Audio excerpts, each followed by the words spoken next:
ഡൽഹിയിലേക്ക് പോകുന്നു പ്രിയപ്പെട്ട പ്രേക്ഷകരെ. അവിടെ CJP പാർലമെന്റ് മാർച്ച് തുടങ്ങാനിരിക്കെയാണ് ന്യൂദില്ലിയിൽ നിരോധനാജ്ഞ പ്രഖ്യാപിച്ചിരിക്കുന്നുവെന്ന വിവരം വരുന്നു.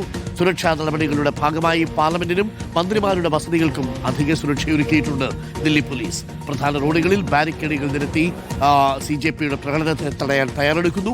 ജന്തർ മന്ദറിന് ചുറ്റും ജലപീരങ്കയും മൊബൈൽ ജാമറുകളും വിന്യസിച്ചിരിക്കുന്നു. 12 കമ്പനി അധിക അർദ്ധ സൈനികരെയും സജ്ജരാക്കി. പ്രതിഷേധ മാർച്ചുകൾക്ക് വിലക്കുണ്ട്. നോബൽ മാരിക്കാരൻ സ്ഥലത്ത് ഇപ്പോൾ എത്തിച്ചേർന്നിട്ടുണ്ട്. വലിയൊരാൾക്കൂട്ടം പ്രിയപ്പെട്ട പ്രേക്ഷകർക്ക് അവിടെ കാണാൻ സാധിക്കും. രാവിലെ അല്പം മഴ പെയ്തിരുന്നു. ഇപ്പോഴും മഴയുണ്ടോ എന്ന് നമുക്ക് നോബലിനോട് ചോദിക്കാം. Nobel, very good morning Nobel. രാവിലെ ആൾക്കാരൊക്കെ ഒഴുകി എത്തുന്നുണ്ട്.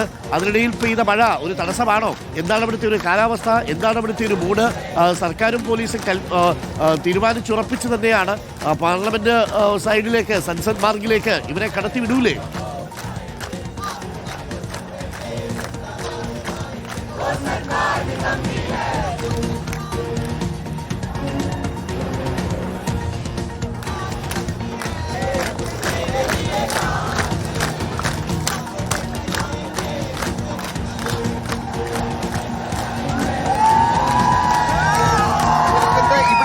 പാർലമെന്റ് മാർച്ച് നിശ്ചയിച്ച് കാണാൻ കഴിയും. ജന്തർമന്ദർ ഏറെക്കുറെ നിറഞ്ഞു കവിഞ്ഞ് യുവാക്കളുടെ ഒരു സാന്നിധ്യമുണ്ട്. നിലവിൽ രാവിലെ വലിയ ഒരു മഴ പെയ്തു. ആ മഴ ഇപ്പോഴും തോർന്നിട്ടില്ല. മഴ അത്യാവശ്യം പെയ്യുന്നുള്ളൂ. പക്ഷേ എങ്കിൽ പോലും അതൊന്നും ഇവരുടെ പോരാട്ട വീര്യത്തെ കുറച്ചിട്ടില്ല എന്ന് നമുക്ക് ദൃശ്യങ്ങളിൽ തന്നെ വ്യക്തമാണ്. എത്രയും ജനക്കൂട്ടമുണ്ട്. ദേശീയ പതാകയും അംബേദ്കറുടെ ചിത്രവും ഭരണഘടനയൊക്കെ ഉയർത്തിക്കൊണ്ട് രാജ്യത്തിന്റെ വിവിധ ഭാഗങ്ങളിൽ നിന്ന് ജനങ്ങൾ, വിദ്യാർത്ഥികൾ, യുവജനങ്ങൾ ഒക്കെ ഇങ്ങോട്ട് എത്തുന്ന ഒരു കാഴ്ചയാണ് നമുക്ക് എന്താണ് കാണാൻ കഴിഞ്ഞിരിക്കുന്നത്. ഇന്നിപ്പോൾ പാർലമെന്റ് മാർച്ച് 9 മണിക്കാണ് ഇവിടെ നിശ്ചയിച്ചിരിക്കുന്നത്.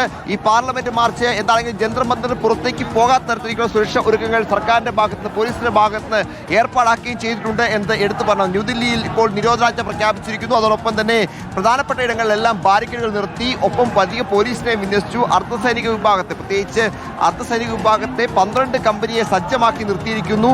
ഒപ്പം മന്ത്രിമാരുടെ വസതികൾക്ക് അതീവ സുരക്ഷ, അങ്ങനെ വലിയ സുരക്ഷാ വിന്യാസം. ഒപ്പം മൊബൈൽ ജാമറുകൾ എല്ലായിടത്തും ഘടിപ്പിച്ചിരിക്കുന്നു. ആവശ്യമെങ്കിൽ ഇന്റർനെറ്റ് അടക്കം നിരോധിച്ചുകൊണ്ടുള്ള നടപടിയിലേക്കടക്കം പോകും എന്നാണ് നമുക്ക് മനസ്സിലാക്കാൻ കഴിയുന്നത്. എന്താണെങ്കിലും 9 മണിക്കാണ് ഈ പാർലമെന്റ് മാർച്ച് നിശ്ചയിച്ചിരിക്കുന്നത്. നിലവിൽ ബാരിക്കേഡുകൾ കൊണ്ട് ജന്തർ മന്ദർ ഏറെക്കുറെ അടച്ചിട്ടിരിക്കുകയാണ്. അതോടൊപ്പം തന്നെ ജലപീരങ്കികൾ ജന്തർ മന്ദറിന് ചുറ്റുമുണ്ട്. ഒപ്പം ഗ്രനേഡ് ലോഞ്ചറുകൾ, കണ്ണീർവാതക ലോഞ്ചറുകൾ അടക്കം സ്ഥാപിച്ചിരിക്കുന്നു. അത്തരത്തിൽ എല്ലാ കൊണ്ടും സജ്ജമാക്കിയാണ് ഇപ്പോൾ ഈ സമരത്തെ എന്താണെങ്കിലും നേരിടാൻ പോലീസ് ഒരുങ്ങിയിരിക്കുന്നത്. പക്ഷേ ഇവരുടെ പോരാട്ട വീര്യത്തിന് ഒരു തളർച്ചയും ഈ ഘട്ടത്തിൽ നമുക്ക് കാണാൻ കഴിയില്ല. आप लोग किधर से?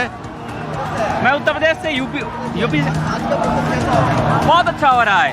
इंकलाब आएगा, पीसफुल होगा. रविंद्र प्रधान को इस्तीफा देना होगा. എന്താണെങ്കിലും വളരെ സമാധാനപരമായ പ്രതിഷേധം എന്നാണ് ഇവർ പറയുന്നത്. ഒപ്പം വലിയ ആൾക്കൂടെ നമുക്ക് ദൃശ്യങ്ങളിൽ കാണാൻ കഴിയും. അഭിജിത്ത് അടക്കമുള്ള ആളുകൾ അങ്ങ് മുൻവശത്ത് ഈ സമരത്തിന്റെ മുൻവേദിയിൽ അവിടെ ഇന്ന് കഴിഞ്ഞ ദിവസം ആരംഭിച്ച നിരാഹാരം ഇപ്പോഴും തുടരുന്നുണ്ട്. ഒപ്പം ഐസ പ്രതിനിധികളുടെ നിരാഹാരം, പ്രത്യേകിച്ച് നേഹ അടക്കമുള്ള ഐസയുടെ പ്രതിനിധികൾ ഏറെക്കുറെ 23 ദിവസമായി അവർ നിരാഹാര സമരത്തിലാണ്. അവർ സമരം അവസാനിപ്പിക്കണമെന്ന് ആവശ്യപ്പെട്ടുകൊണ്ട് വിവിധ രാഷ്ട്രീയ കക്ഷികളും ഒപ്പം പൊതുസമൂഹമൊക്കെ രംഗത്തേക്ക് വന്നിട്ട് 8:30 അവരുടെ സമരം ഒരുപക്ഷെ അവർ അവസാനിപ്പിച്ചേക്കും എന്ന വിവരമാണ് നമുക്ക് ലഭിക്കുന്നത്. ഇതാണെങ്കിലും അരുൺ, ഇന്നിപ്പോൾ ഈ ജന്തർ മന്ദറിന് പുറത്തേക്ക് പാർലമെന്റ് മാർച്ച് നടത്തിക്കൊണ്ട് ധർമ്മേന്ദ്ര പ്രധാൻ രാജിവെക്കണമെന്ന ആവശ്യം അതിശക്തമായി തന്നെ ഉന്നയിക്കാനാണ് കോക്രോച്ച് ജനതാ പാർട്ടിയുടെ തീരുമാനം. ആ തീരുമാനത്തെ ഐക്യദാർഢ്യം പ്രഖ്യാപിച്ചുകൊണ്ട് പൂക്കളൊക്കെ ആളുകൾ നമുക്ക് കാണാൻ കഴിയും. കയ്യിൽ പൂക്കളൊക്കെ എത്തിക്കൊണ്ട് വന്നിരുന്നു. उत्तम नगर दिल्ली से. दिल्ली भयंकर होने वाला है, मतलब जिसकी हम कामना नहीं कर सकते, ऐसा प्रोटेस्ट होने वाला है. इसने एनर्जी दे दी और ज्यादा.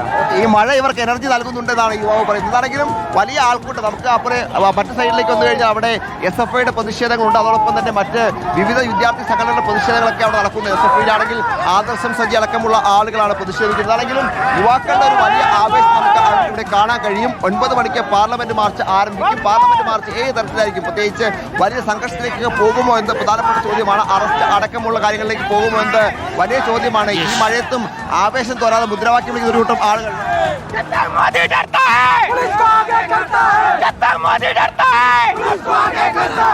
ഭയപ്പെടുമ്പോൾ പോലീസിനെ മുൻനിർത്തുമെന്നാണ് ഇവരുടെ ഒരു മുദ്രാവാക്യം. എന്താണെങ്കിലും വലിയ തരത്തിൽ മഴയൊക്കെ ഉണ്ടെങ്കിൽ നമുക്ക് കാണാൻ കഴിയും ടാർപ്പയൊക്കെ പിടിച്ചുകൊണ്ട് അതിന് താഴെയൊക്കെ ആളുകൾ നിൽക്കുന്ന, യുവാക്കൾ നിൽക്കുന്നത്. അതായത് വലിയ പ്രതിഷേധത്തിലേക്കാണ് ഇന്നിപ്പോൾ ജന്തർ മന്ദറും പാർലമെന്റ് പരിസരവും മാറാൻ പോകുന്ന അരുൺ. അല്പസമയത്ത് 9 മണിയോടെ മാർച്ച് വന്ന് പുറത്തേക്ക് വളരെ ശ്രമം നടത്തും. പക്ഷേ പുറത്തേക്ക് പോകുക അത്ര എളുപ്പമായില്ല. കാരണം വലിയ ബാരിക്കേഡുകൾ നിർത്തിക്കൊണ്ട് നിർത്തിക്കൊണ്ട് ഏതായാലും ഈ സമരം തടയാനുള്ള നീക്കമാണ് പോലീസ് നടത്തിയിരിക്കുന്നത്.